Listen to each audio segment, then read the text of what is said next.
Welcome back to Up North at 4, and joining us now we have Chris Krasnowski and Jennifer Sakic, and it is September officially, which means it is a Fall Prevention Month here in Wisconsin. And Chris, you join us from the Wisconsin Healthy Aging Organization.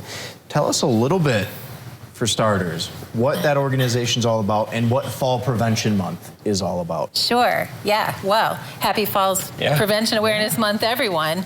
The Wisconsin Institute for Healthy Aging is a nonprofit organization, and we work with communities all over the state to provide programs that can help people stay healthy. Our goal is for people to be well and independent and in their homes as long as possible. All right, that's a good goal, right? Obviously, that's the a big picture goal. What are some obstacles in the way of making this achievable for some people? Right. Well, I think partially there's sometimes a feeling, talking about falls prevention particularly, some people have a feeling that it's sort of a foregone conclusion that as you get older, you will automatically be sicker or automatically fall, like that it just kind of comes with the territory. And we're here to say that there are a lot of things people can do to reduce their risks of fall. There are things they can do to improve and manage a chronic condition. So we want really people to think more positively about what it means to grow older. And we're trying to provide them with the tools and resources that can help them do that. You're doing that. So thank you. And of course, Jennifer, that's where the ADRC comes into play here in our local community here. You're putting on a class right now, if I'm not mistaken. Yep. Tell us what that class is all about. The class is Stepping On, which is a falls prevention class. And during that class, we have a whole bunch of guest experts come in. We have a physical therapist or a physical therapy assistant come in. We have somebody come in to talk about medications and the things that can happen with different medications, the different effects that can have that can cause falls. We do, like today we had class, we did a shoe audit, so everyone looked at their shoes to see if their shoes were what we consider safe. So, you know, is it sturdy? Yeah. You know, how thick is the sole? Does it fit your foot right? You know, so there's things that people, things that people don't usually think about. Yeah, this is one of those things where, again, you don't often think about what those little things are that causes falls, right? And I had to, I want to go a little deeper here for a second and talk about what it means to older people to lose their independence when they fall, right? That's a big thing. It's psychologically, right? That's hard for people. Have you walked some people through that and what that's like?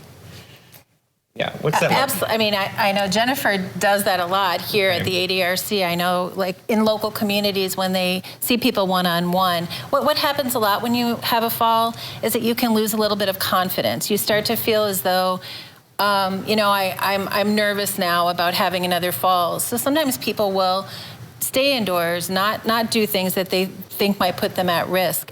And what we know is true is that that can also then decrease your balance and strength because you're sitting more. We saw that during the pandemic. People were indoors a lot more.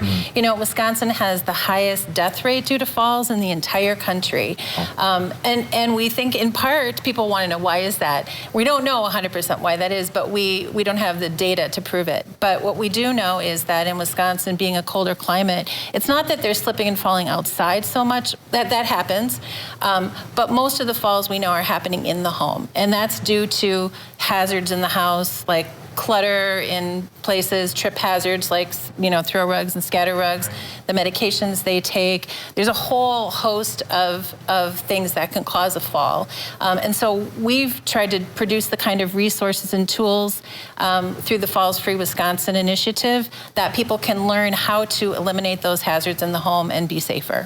That's what I was getting at too, is like the quality of life picture there. Like once you do have a fall, it changes you, right? It changes how you behave in your home. It makes you nervous and scared. So this education piece, right, is so important for those who haven't fallen, right? Absolutely. To kind of get out ahead of that. And yeah, we're all aging, but there's things we can do to prevent this from happening or prevent a fall from happening in our home, right? And things we're not often thinking about. Right. Yeah. And it can even help people that have had falls to kind of get that oomph back, that Yeah. they That can get confidence, out. they need yeah, that back. yeah, that they can go out there and they can do things. You know, we talk about vision loss in the class. We look at different ways that they can improve the lighting, you know, in their stairways, in, you know, in their entryways down the hall, you know, if they have to get up and go to the bathroom in the middle of the night, it's dark, you know, people stumble on things, people stumble on pets. Yeah.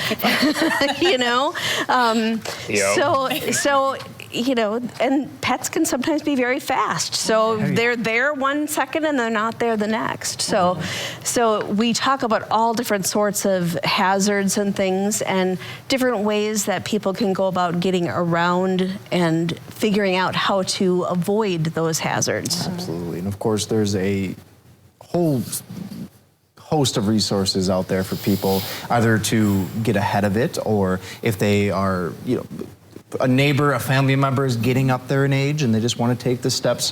Where could they find some extra resources just to be safe and be prepared? Well, I mean, I'll mention that this statewide initiative, Falls Free Wisconsin.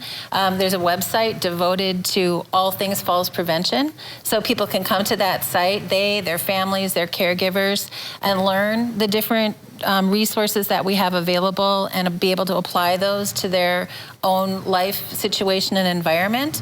So we encourage people to visit that website. We are also going to be having this, we're calling it the Home Safety Challenge. It's a little bit gamified. It's a way that people can move through a real house and identify the falls hazards, collect, you know, their dings when they do, and get to the end. But it's a way of sort of putting themselves right into another home and identifying the strategies and then reducing them. Very, very important topic, and I'm so glad you both were able to join us to discuss this. We're going to take a break on Up North at 4. We'll be back after this.